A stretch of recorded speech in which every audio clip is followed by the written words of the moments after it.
This is what happened yesterday in New York City in the streets of Manhattan. We did not act enough. No. We did not act enough. We did not act enough. Repeat after me. We did not act enough. We did not act enough. If we acted enough. If we acted enough. The headline behind me would read. The headline behind me would read. Gaza has been liberated. So our work is not done. We must show up. We must show up. Stronger than we did the first October 7th. Louder than we did the first October 7th. To make it clear that we are not going anywhere. Now, Yael, that wasn't in Gaza City. That was in New York City. That's down the street from where I'm seated right now. Now, I'm not going to drag you into the political side of this and wonder why that guy and that whole crowd wasn't rounded up and arrested and taken off the streets. Because frankly, if you're threatening more bloodshed and more death and you're promising to continue the actions of Hamas on October 7th here in the United States, because we've got to finish the job and slaughter, I guess, all the Jews and all the Christians, I don't understand how those people didn't get arrested. I won't ask you about that, but I will ask you to comment on hearing pro-Hamas demonstrations in New York City on the 2-year anniversary of the Hamas terror attack. Well, Mike, if there's one thing that I've learned, it's that the enemy of Israel is also the enemy of America, that the enemies of the Jewish people are also the enemies of the Christian people. And so we need to be in this together. What evil hates is light. They hate the Judeo-Christian values that we stand for. They hate the fact that together, through my organization, the International Fellowship of Christians and Jews, we're fulfilling this biblical mandate to feed the hungry, to clothe the naked, to shelter the poor, to provide bomb shelters and different security measures, to sanctify life.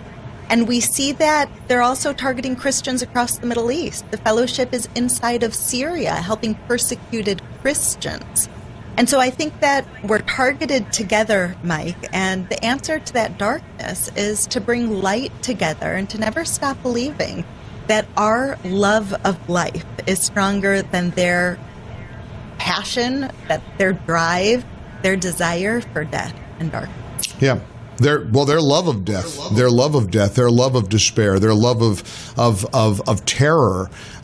Look, we know how this ends. Good triumphs over evil, and God is in control. And I just am so thankful to have an opportunity again to invite my audience, which I think is the most generous audience in the country, to step up and support the International Fellowship of Christians and Jews. Last week we started our campaign to try to rush as much supplies, even help build bomb shelters. Yael Eckstein, take a moment and explain to somebody who's thinking about going to mikeonline.com right now and clicking on that banner at the top of the page and making a contribution. Explain where that money goes. Can you talk a little bit about your mission and what our audience is able to accomplish by contributing to the Mike Gallagher Show IFCJ October campaign?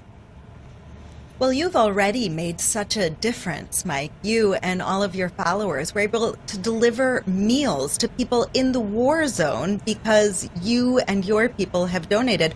We've placed bomb shelters by children's school bus stops because your followers have donated. We represent the silenced majority.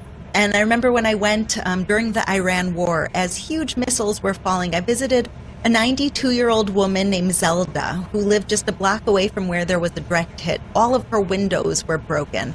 And I came to her with the food box. She's 92 years old, bedridden. She couldn't get to the store. She didn't have any food. And she said, "Wow, how did you know I was here? I can't believe you remembered me. At 92 years old, someone's bringing me food, cares if I live or die." And I said, "This is from people in America." She said, "Everyone doesn't hate us?" And I looked at her and I said, "There are millions of Christians and Jews and good people, not just that doesn't hate you, but who understands that love conquers all." And because of that food box, she was able to survive another week. That these are the people that we're helping, Mike. They're people who appreciate you, who pray for you, and who you are giving them not just the gift of life through food, but the gift of life through a renewed hope that despite those rallies, those violent words that we just saw that are happening all across the world, there are even more people who stand for God, who stand for good. And that's the message of the fellowship that we say on your behalf. The fellowship hosted me to Israel. I want to come back so badly. I am just aching to return to the Holy Land. When you visit Israel, it changes your life. And, Dennis Prager and I took groups on multiple occasions to Israel, and it has impacted me profoundly. And I can't wait to get back to Israel. In the meantime, today is the day. And look, I want to make sure people know. I'm going to pull the curtain back. With the first few days here, off to a little bit of a slow start, but I know our audience is going to step up in a big way. $25, $50, $100. Not only are you rushing food and supplies and medicine and God, life-saving, God-inspired materials to the people of Israel, you're helping to build these bomb shelters. These bomb shelters really were astounding when I first saw those, when you showed them to me, Yael. And these are where people, when the missiles start flying, when the incoming rockets are on their way and the sirens go off, families, children, elderly people all gather in these bomb shelters, and they are literally saving lives. And donors to the fellowship can help build more bomb shelters, right? Incredible, Mike. As soon as we get a $25 donation, that goes to a food box to help keep someone alive in Israel.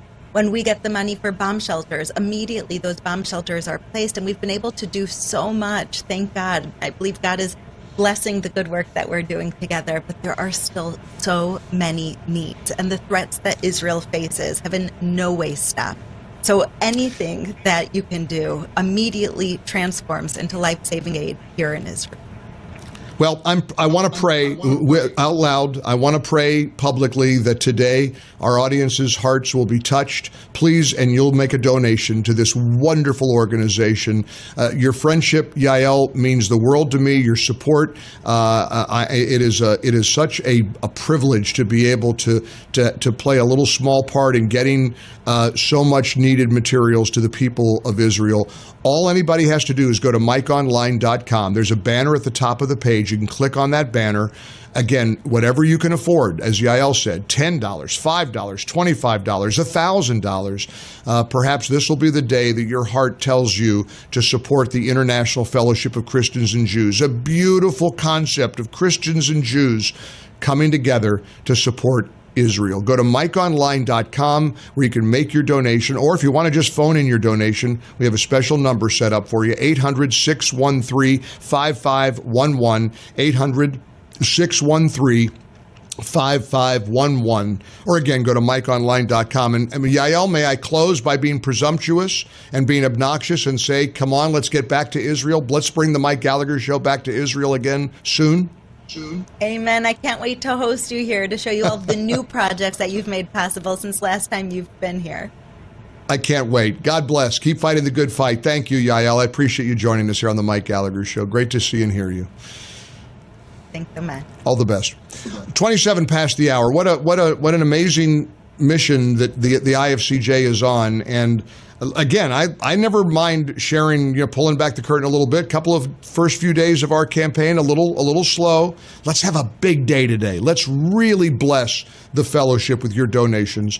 MikeOnline.com, MikeOnline.com, or call 800-613-5511. Thank you for supporting the International Fellowship of Christians and Jews. Thanks for supporting Angel Studios. For full shows, live and on demand, it's Salem News Channel.